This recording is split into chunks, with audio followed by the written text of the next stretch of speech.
Problem ಏನಂದರೆ ನಡೆಯೋಕ್ಕೂ ಜಾಗ ಇಲ್ಲ, ದಾಟ್ ಈಸ್ ದ ಪ್ರಾಬ್ಲಮ್. ನಾವು ಇದರಲ್ಲೇ ಜೀವನ ಮಾಡಬೇಕು, ನಮಗೆಲ್ಲ ಇದರಲ್ಲೇ ನಡಿಬೇಕು. ನಡೆಯೋಕ್ಕೆ ತೊಂದರೆ, ಪಬ್ಲಿಕ್ಕಿಗೆ ತೊಂದರೆ. ಪಾಪ ಮಕ್ಕಳನ್ನ ಸಾಕ್ಬೇಕು, ಹೆಣ್ಣು ಮಕ್ಕಳನ್ನ ಹೇಗಿರಬೇಕು ನಾವು.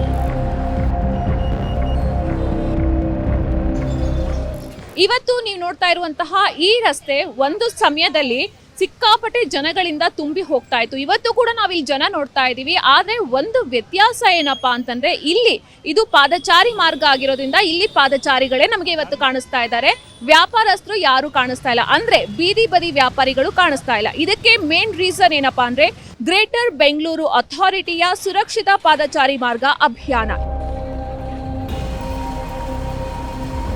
ಹೌದು, ಸುರಕ್ಷಿತ ಪಾದಚಾರಿ ಮಾರ್ಗ ಅಭಿಯಾನದಡಿ ಜಿಬಿಎ ಬೆಂಗಳೂರಿನಲ್ಲಿ ಬಹುತೇಕ ಬೀದಿ ವ್ಯಾಪಾರಿಗಳನ್ನು ತೆರವುಗೊಳಿಸಿದೆ. ಪಾದಚಾರಿಗಳಿಗೆ ಸುರಕ್ಷಿತವಾಗಿ ಓಡಾಡಲು ಅವಕಾಶ ಕಲ್ಪಿಸೋದೇ ಈ ಅಭಿಯಾನದ ಉದ್ದೇಶ ಅನ್ನತ್ತೆ ಸರ್ಕಾರ. ಬೆಂಗಳೂರು ಚೆನ್ನಾಗಿರಬೇಕು, ಇಲ್ಲಿ ವಾಸ ಮಾಡೋ ಜನಗಳಿಗೆ ಅಗತ್ಯ ಸೌಕರ್ಯಗಳಾದರೂ ಸಿಗಬೇಕು ಅಂತ ಹೇಳಿದ್ರೆ ಅದರಲ್ಲಿ ಒಂದು ಪಾದಚಾರಿ ಮಾರ್ಗ, ಫುಟ್ಪಾತ್ಗಳಲ್ಲಿ ಓಡಾಡೋಕೆ ಆಗುವಂತಹದ್ದು. ಎಲ್ಲಾ ರಸ್ತೆಗಳಲ್ಲಿ ಮಾಡಕ್ಕಾಗದೇ ಇದ್ರೂ ಕೆಲವು ಹೆಚ್ಚು ಜನ ಓಡಾಡೋ ಕಡೆ ಆದ್ರೂ ಮಾಡಬೇಕಾಗಿರೋದು ಸರ್ಕಾರದ ಕರ್ತವ್ಯ.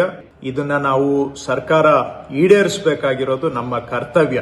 ಇದು ಸಾರ್ವಜನಿಕರ ಮೂಲಭೂತ ಹಕ್ಕು ಅಂತ ಸುಪ್ರೀಂ ಕೋರ್ಟ್ ಹೇಳಿದೆ, ಫಂಡಮೆಂಟಲ್ ರೈಟ್ ಅಂತ. ಆ ಫಂಡಮೆಂಟಲ್ ರೈಟ್ ಅನ್ನ ನೀವು ವೈಲೇಟ್ ಮಾಡಕ್ಕಾಗಲ್ಲ, ನಾನು ವೈಲೇಟ್ ಮಾಡಕ್ಕಾಗೋದಿಲ್ಲ. ಅದನ್ನ ಗೌರವಿಸಬೇಕಾಗುತ್ತೆ ನಾವೆಲ್ಲರೂ ಕೂಡ. ಪ್ರತಿ ವರ್ಷ ನೂರಾರು ಪಾದಚಾರಿಗಳು ರಸ್ತೆ ಅಪಘಾತಗಳಲ್ಲಿ ಪ್ರಾಣ ಕಳೆದುಕೊಳ್ತಾ ಇರುವ ಹಿನ್ನೆಲೆಯಲ್ಲಿ ಸುರಕ್ಷಿತ ಪಾದಚಾರಿ ಮಾರ್ಗಗಳನ್ನು ನಿರ್ಮಿಸೋದು ಈ ಅಭಿಯಾನದ ಪ್ರಮುಖ ಉದ್ದೇಶ ಅಂತ ಸಚಿವರು ಹೇಳಿದ್ದಾರೆ. ಫುಟ್ಪಾತ್ ಅಲ್ಲಿ ಓಡಾಡೋದಕ್ಕೆ ಆಗೋದಿಲ್ಲ ಅಂತ ಹೇಳಿದ್ರೆ ಜನ ಅನಿವಾರ್ಯವಾಗಿ ರೋಡ್ಗೆ ಬರ್ತಾರೆ. ರೋಡ್ ಅಲ್ಲಿ ಓಡಾಡುವಾಗ ಯಾವುದೋ ಗಾಡಿ ಟಚ್ ಆದ್ರೆ ಸಾಕು, ಅಥವಾ ಗುದ್ದಿದ್ರೆ ಪ್ರಾಣನೂ ಹೋಗ್ಬಹುದು, ಕೈ ಕಾಲು ಮುರ್ಕೊಳ್ಬಹುದು. ಈ ತರಹ ಪ್ರತಿ ವರ್ಷ ಸುಮಾರು 300 ಜನ ಓಡಾಡೋರು ಫುಟ್ಪಾತ್ ಅಲ್ಲಿ ಓಡಾಡೋಕೆ ಆಗದೆ ರಸ್ತೆಗೆ ಬಂದು ಓಡಾಡುವಂತ ಜನ, ಪೆಡೆಸ್ಟ್ರಿಯನ್ಸ್ 300 ಜನ ಪ್ರಾಣ ಕಳ್ಕೊಳ್ತಾ ಇದ್ದಾರೆ ಆಕ್ಸಿಡೆಂಟ್ಗಳಲ್ಲಿ. ಸಾವಿರಾರು ಜನ ಕೈ ಕಾಲು ಕಳ್ಕೊಳ್ತಾ ಇದ್ದಾರೆ. ಇನ್ನ ಕೆಲವರು ಜೀವನ ಪರ್ಯಂತ ಹಾಸಿಗೆ ಹಿಡಿಯುವಂತ ಆಕ್ಸಿಡೆಂಟ್ಗಳನ್ನು ಅನುಭವಿಸ್ತಾ ಇದ್ದಾರೆ. ಕೆಲವರು ತಲೆಗೆ ಪೆಟ್ಟಾದ್ರೆ ಅವರು ಕೋಮಾ ಪರಿಸ್ಥಿತಿಗೆ ಹೋಗಿ ಕೆಲವರೆಲ್ಲ ಜೀವನ ಎಲ್ಲ ಕೋಮಾ ಪರಿಸ್ಥಿತಿಯಲ್ಲಿ ಕಳೆಯುವಂತದ್ದಾಗಿದೆ. ಹೀಗೆ ಸಾವಿರಾರು ಜನ ಕಷ್ಟ ಅನುಭವಿಸ್ತಾ ಇದ್ದಾರೆ, ಪ್ರಾಣನೂ ಕಳ್ಕೊಳ್ತಾ ಇದ್ದಾರೆ ಕೆಲವರು. ಇವೆಲ್ಲ ದೃಷ್ಟಿಯಿಂದ ನಮ್ಮ ಬೆಂಗಳೂರು ಚೆನ್ನಾಗಿ ಆಗ್ಬೇಕಾದ್ರೆ ಕನಿಷ್ಠ ಕೆಲವು ರಸ್ತೆಗಳಾದ್ರೂ ಜನ ಓಡಾಡೋದಕ್ಕೆ ಸುರಕ್ಷಿತವಾಗಿ ಇರಬೇಕು ಅನ್ನೋದು ಎಲ್ಲಾ ಬೆಂಗಳೂರಿನ ನಾಗರಿಕರ ಬಯಕೆ. ಆದರೆ ಇದು ವ್ಯಾಪಾರಿಗಳಿಂದ ಆಗಿದ್ದಂತಹ ಅವಘಡ ಅಲ್ಲ, ರಸ್ತೆ ದಾಟುವಾಗ ಆಗಿರುವ ಅವಘಡ ಅನ್ನೋದು ನಾಗರಿಕ ಕಾರ್ಯಕರ್ತರ ಅಭಿಪ್ರಾಯ.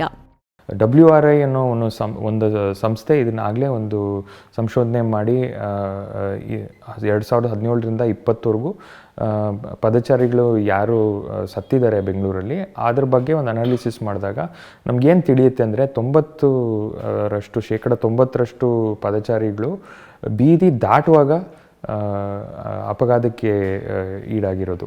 ಸೊ ಅದು ಡೈರೆಕ್ಟಾಗಿ ನಾವು ಬೀದಿ ವ್ಯಾಪಾರಿಗಳಿಗಿಂದ ಇದಾಗಿದೆ ಅನ್ನೋದಕ್ಕೆ ಹೇಳೋದು ತಪ್ಪು. ಮತ್ತು ನೀವು ಇನ್ನೊಂದು ನೋಡಬೇಕಾಗುತ್ತೆ, ಅದೇ WRI ರಿಪೋರ್ಟಲ್ಲಿ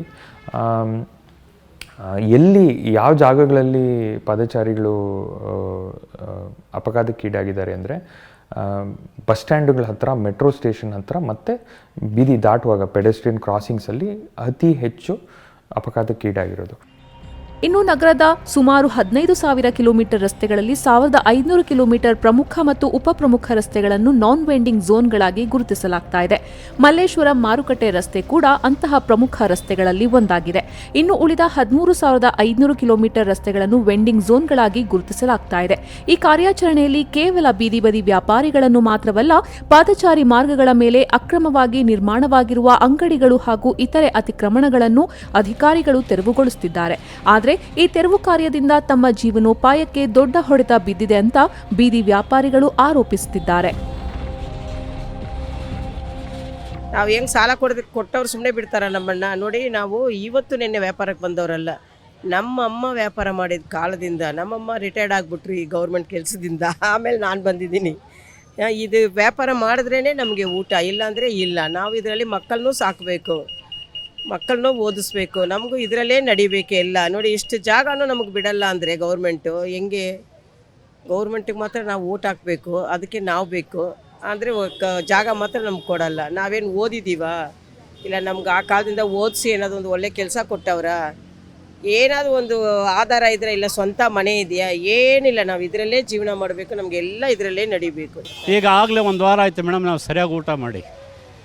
ಔಷಧಿ ಬೇಕು ನಮಗೆ, ಯಾರ ಹತ್ರ ಕೇಳಬೇಕು? BP ಇದೆ, ಶುಗರ್ ಇದೆ ನಮಗೆ. ಈ ಏಜಲ್ಲಿ ದುಡಿಬೇಕಂದ್ರೆ ಸರ್ ಅದಾದರೂ ಅನುಕೂಲ ಮಾಡಿಕೊಡಿ ಸರ್, ಮಾಡಿಕೊಡಿ, ಬೇಡನ್ನಲ್ಲ, ಮಾಡಿ.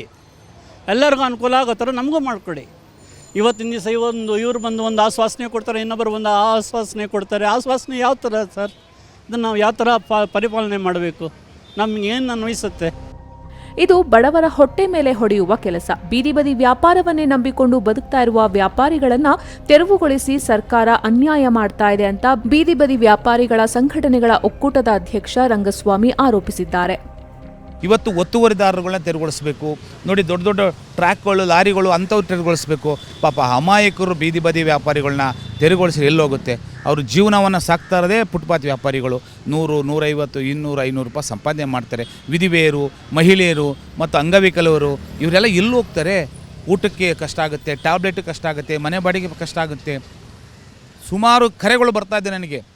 ಇದಕ್ಕೋಸ್ಕರಲೇ ಆ ದಿವಸ ಸುಪ್ರೀಂ ಕೋರ್ಟಲ್ಲಿ ಆದೇಶ ಬಂತು, ಜೀವನ ಸಂರಕ್ಷಣೆ ಕಾಯ್ದೆ ಅಂತ ಮಾಡಬೇಕು ಇವರಿಗೆ ಅಂತ ಹೇಳಿ. ಕಳ್ತನ, ಸುಳ್ತಾನ, ದರೋಡುಗಳಾಗ್ಬಿಡ್ತವೆ, ಇವ್ರನ್ನ ಅಭಿವೃದ್ಧಿ ಪಡಿಸ್ಬೇಕು ಅಂತ ಆ್ಯಕ್ಟ್ ರೂಲ್ಸ್ ಪಾಸ್ ಆಯಿತು. ಎಲ್ಲೋಗ್ತಾರೆ ಅವರೆಲ್ಲ? ಕೂಲಿ ಕೆಲಸ ಸಿಗೋದಿಲ್ಲ. ಬೀದಿ ಬದಿ ವ್ಯಾಪಾರ ಅಮಾಯಕರು, ಓದು ಬರ ಇಲ್ಲ. ಅದರಲ್ಲಿ ಇರ್ತಕ್ಕಂಥವ್ರು ಯಾರು? SC, ST, ಅಲ್ಪಸಂಖ್ಯಾತರು, ಹಿಂದುಳಿದ ವರ್ಗವೇ ಜಾಸ್ತಿ ಇರತಕ್ಕಂಥದ್ದು. ಅವರೇ ಬೀದಿ ಬದಿ ವ್ಯಾಪಾರಿಗಳು.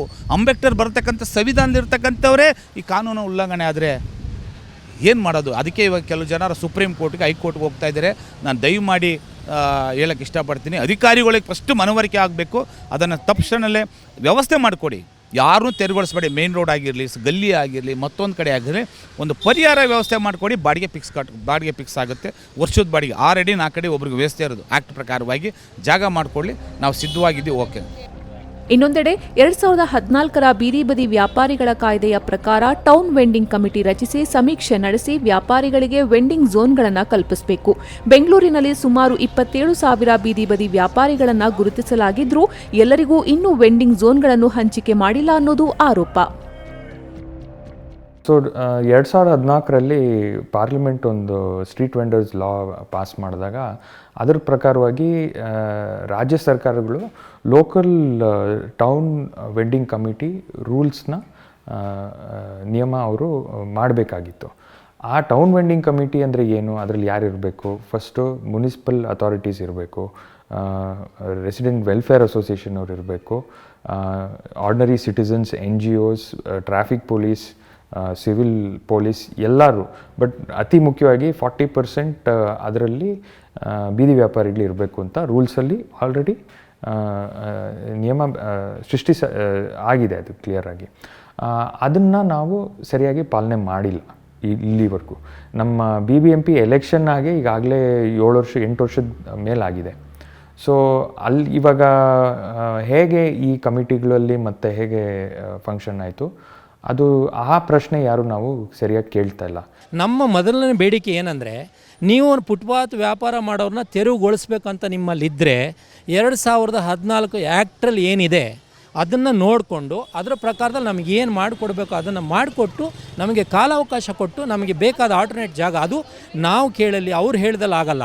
ಯಾಕಂತಂದರೆ ಅವರೆಲ್ಲೋ ಒಂದು ಕಡೆ ತೊಗೊಂಡೋಗಿ ನೀವು ಬಿಸ್ನೆಸ್ ಮಾಡಿ ಅಂದರೆ ಬಿಸ್ನೆಸ್ ಆಗಲ್ಲ. ಆ ಆ್ಯಕ್ಟ್ 2014ರಲ್ಲಿ ಆ್ಯಕ್ಟ್ ಆಗಿದೆ. ಆ ಆ್ಯಕ್ಟಲ್ಲಿ ಏನಿದೆ ಅಂತಂದರೆ, ಒಂದು ವೇಳೆ ನೀವು ಫುಟ್ಪಾತ್ ವೆಂಡರ್ಸ್ನ ಜಾಗ ತೆರವುಗೊಳಿಸ್ಬೇಕಂದ್ರೆ ಆಲ್ಟರ್ನೇಟ್ ಆಗಿ ಅವ್ರಿಗೆ ವ್ಯವಸ್ಥೆ ಮಾಡಿಕೊಟ್ಟು ತೆರವುಗೊಳಿಸ್ಬೇಕಂತ ಆ್ಯಕ್ಟಲ್ಲಿದೆ. ಆ ಪ್ರಕಾರದಲ್ಲಿ ಏನೂ ಮಾಡ್ತಾ ಇಲ್ಲ. ಏಕಾಏಕಿ ಆ್ಯಕ್ಟನ್ನ ಸೈಡಿಗೆ ಇಟ್ಬಿಟ್ಟು ಇವ್ರದ್ದೇ ಆದಂಥ ಹೊಸ ರೂಲ್ಸ್ ಮಾಡಿ ನಮ್ಮನ್ನು ತೆರವುಗೊಳಿಸ್ತಾ ಇದ್ದಾರೆ. ಅದು ಆಗಬಾರ್ದು. ಒಂದು. ಎರಡನೇದಾಗಿ ನಾವು ಏನು ಕೇಳ್ಕೊತಿದ್ದೀವಿ, ಮನವಿ ಮಾಡ್ಕೋತೀವಿ ಅಂತಂದರೆ, ಎಲ್ಲರೂ ಶ್ರೀಮಂತರು ಬೀದಿ ವ್ಯಾಪಾರ ಮಾಡ್ತಾ ಇಲ್ಲ. ಪ್ರತಿಯೊಂದು ಕೆಟ್ಟದ್ದು ಶ್ರೀಮಂತರಿಂದ ಬೇರೆ ಕಡೆ ಆಗ್ತಿದೆಯಲ್ಲ, ಅದನ್ನೆಲ್ಲ ನೋಡಿ ಅದನ್ನು ಹುಡುಕ್ರಿ. ಫಸ್ಟ್ ಏನೇ ಆದ್ರೂ ಕೂಡ ಫುಟ್ಪಾತ್ ವ್ಯಾಪಾರ ಮಾಡೋರೇ ಇವರಿಗೆ ಟಾರ್ಗೆಟ್ ಆಗೋದಿದೆಯಲ್ಲ, ನಿಜವಾಗ್ಲೂ ಅದು ಕರ್ನಾಟಕ ಗೌರ್ಮೆಂಟ್ಗೆ ಶೋಭೆ ತರೋದೇ ಇಲ್ಲ.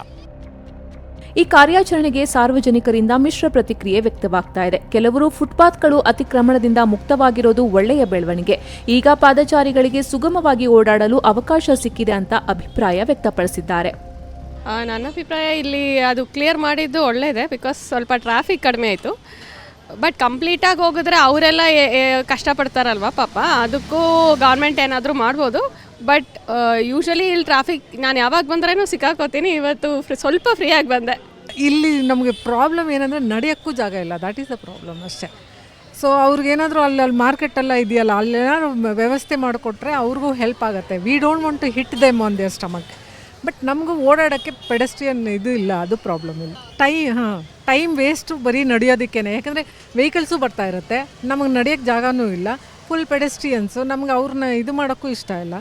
So there should be an option for this. ಇನ್ನು ಕೆಲವರು ಮಾತ್ರ ಬೀದಿ ಬದಿ ವ್ಯಾಪಾರಿಗಳನ್ನು ತೆರವುಗೊಳಿಸಿರೋದು ಸರಿಯಾದ ನಿರ್ಧಾರ ಅಲ್ಲ ಅಂತ ಹೇಳ್ತಿದ್ದಾರೆ. ಇಲ್ಲಿ ಮಲ್ಲೇಶ್ವರಂ 8th ಕ್ರಾಸ್ ಅಂತ ಅಂದರೆ ಇಲ್ಲಿ ಬರೀ ಶಾಪಿಂಗ್ ಒಂದೇ ಜಾಸ್ತಿ ಬರೋದು. ಇಲ್ಲಿ ನೋಡಿ ವೆಹಿಕಲ್ಸ್ ಎಲ್ಲ ಜಾಸ್ತಿ ಬರ್ತಿರೋದ್ರಿಂದ ಇವ್ರಿಗೆ ಯಾರಿಗೂ ಪಾಪ ಇಟ್ಕೊಳ್ಳೋಕ್ಕಾಗ್ತಾಯಿಲ್ಲ, ಮಾಡ್ಕೊಳ್ಳೋದಕ್ಕಾಗ್ತಾಯಿಲ್ಲ. ಸೊ ಇರಲಿ ಅಂತ ನಮ್ಮ ಡಿಸಿಷನ್ನು. ಯಾವಾಗಲೂ ಇಲ್ಲಿ ಒಂಥರ ಗಿಜ ಅಂತ ಇರೋದು. ನಾನು ಆ್ಯಕ್ಚುಲಿ ಇವತ್ತು ಬಂದಾಗ ಅನಿಸು ಏನು ಸ್ವಲ್ಪ ಖಾಲಿ ಅನಿಸಿದೆಯಲ್ಲ, ನಮಗೇನು ವೆರೈಟೀಸ್ ಏನೂ ಸಿಗ್ತಿಲ್ವಲ್ಲ ಇಲ್ಲಿ ತೊಗೊಳೋದಕ್ಕೆ, ಏನಾದರೂ ಬಟ್ಟೆ ಅದು ಇದು ಅಂತ. ಸೊ ಇದ್ರೆ ಒಳ್ಳೆಯದು, ಪಾಪ ಅವ್ರಿಗೂ ಒಂದು ಜೀವನ ಕಟ್ಕೊಳ್ಳೋ ಥರ ಆಗುತ್ತೆ. ಒಟ್ಟಾರೆ ಸುರಕ್ಷಿತ ಪಾದಚಾರಿ ಮಾರ್ಗಗಳನ್ನು ನಿರ್ಮಿಸುವ ಉದ್ದೇಶದಿಂದ ಸರ್ಕಾರ ಈ ಕಾರ್ಯಾಚರಣೆಯನ್ನು ಮುಂದುವರೆಸಿದೆ. ಆದರೆ ಮತ್ತೊಂದೆಡೆ ಜೀವನೋಪಾಯ ಕಳೆದುಕೊಳ್ಳುವ ಆತಂಕದಲ್ಲಿ ಬೀದಿ ಬದಿ ವ್ಯಾಪಾರಿಗಳು ಇದ್ದಾರೆ. ಪಾದಚಾರಿಗಳ ಸುರಕ್ಷತೆ ಮತ್ತು ವ್ಯಾಪಾರಿಗಳ ಬದುಕಿನ ನಡುವೆ ಸಮತೋಲನ ಸಾಧಿಸಿ ಕಾನೂನಿನ ಪ್ರಕಾರ ವೆಂಡಿಂಗ್ ಝೋನ್ಗಳನ್ನು ಕಲ್ಪಿಸೋದು ಈಗ ಸರ್ಕಾರದ ಮುಂದಿರುವ ದೊಡ್ಡ ಸವಾಲಾಗಿದೆ.